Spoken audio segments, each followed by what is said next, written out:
One hotel in Welcome to the Istanbul, elite one Istanbul night, Hotel. one website. We hope I you opened enjoy booking your in stay. dollars, and the price was 142. Then I changed one setting. I switched the display currency to Turkish lira, ran the conversion through my bank's exchange rate, and the real cost came to $91. $51 less for the same room on the same page on the same website. Not a coupon. Not a deal.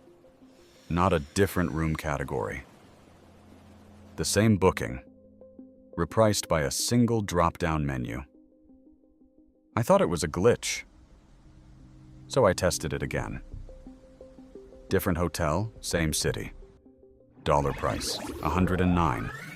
Lira price converted through my bank, 78. Then I tested it in Bangkok. Dollar price, 86. Thai baht converted, 63. Then Buenos Aires. Then Lisbon. Then Zurich.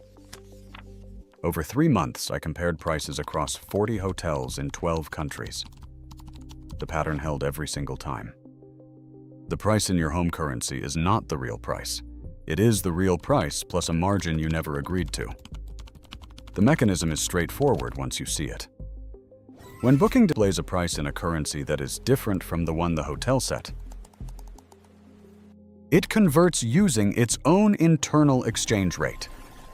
That rate includes a spread of 5 to 7% above the market rate. This is not hidden. It is buried in the terms of service under a section about currency conversion that almost nobody reads. Your bank, by contrast, converts at or very near the interbank rate, sometimes with a 1% fee, sometimes with none at all depending on your card. The gap between Booking's conversion and your bank's conversion is pure margin. On a one-night stay, it is $20 or $30. On a week-long booking, it can be over $100. The fix is simple. Go into the booking settings and change the display currency to the local currency of the hotel you are booking. If the hotel is in Turkey, display in lira. If it is in Thailand, display in baht. If it is in the Eurozone, display in euros. You will see the price the hotel actually set, without Booking's conversion markup. When you pay with your bank card, your bank handles the conversion at a better rate. You skip the intermediary and keep the spread. But the currency setting is only the first layer. The second is more interesting and the savings are larger.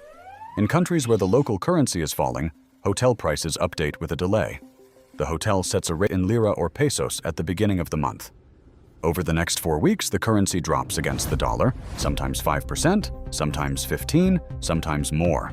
But the lira price on Booking stays the same because nobody at the hotel logged in to adjust it. If you pay in dollars, Booking uses the old rate and pockets the difference. If you switch to lira and let your bank convert at today's rate, you are buying a cheaper currency than the one the price was set in. You are effectively getting the room at a discount that exists only because the hotel has not updated its pricing. I tested this in Turkey during a period when the lira dropped about 12% in 3 weeks.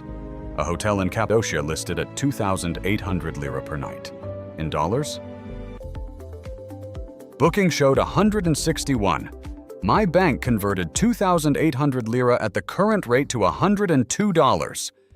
$59 difference on one night.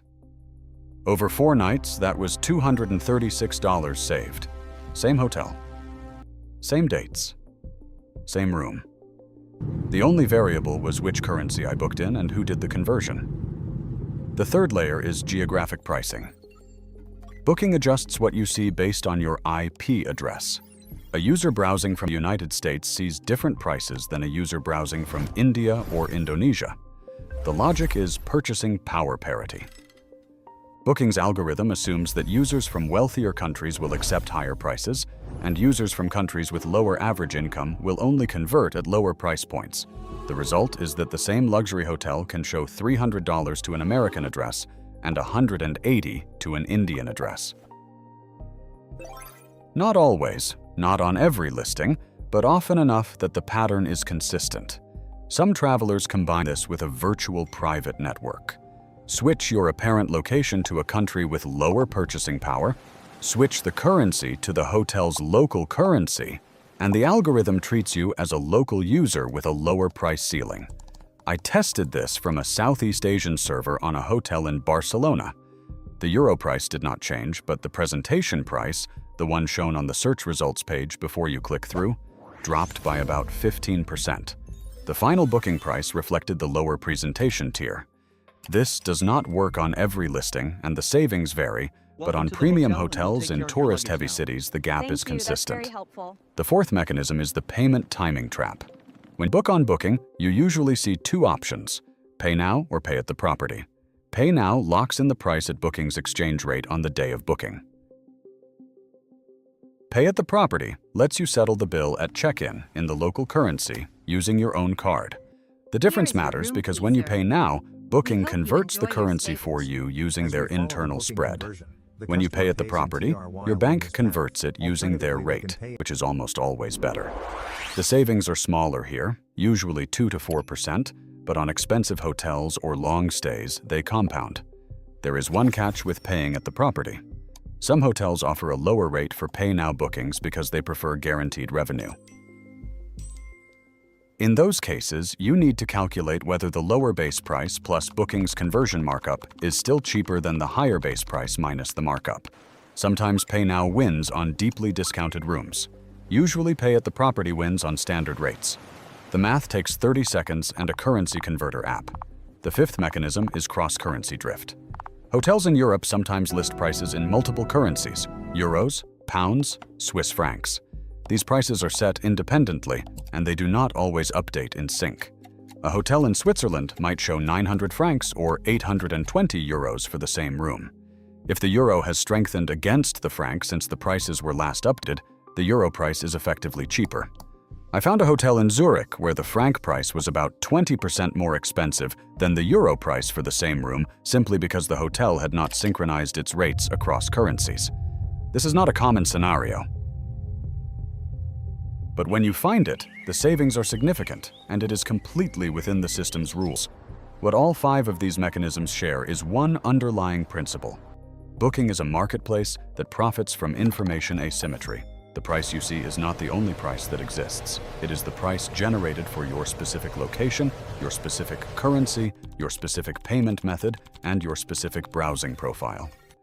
Every layer of convenience that Booking adds, showing prices in your home currency, converting payments for you, personalizing results by location. Each one has a margin built into it.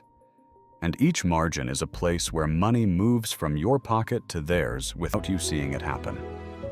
The programmer in me does not see this as a scam. It is a pricing engine doing exactly what it was designed to do: maximize revenue per booking by exploiting the fact that most users never change their default settings. The fix is not a hack, it is simply changing the defaults. Switch the currency. Check the conversion. Compare payment options. Use a different browsing location if the savings justify it. Each step takes seconds, and each one removes a layer of invisible margin. Once you understand how the pricing engine works, you stop being a customer and start being a user. And users read the system before they click the button.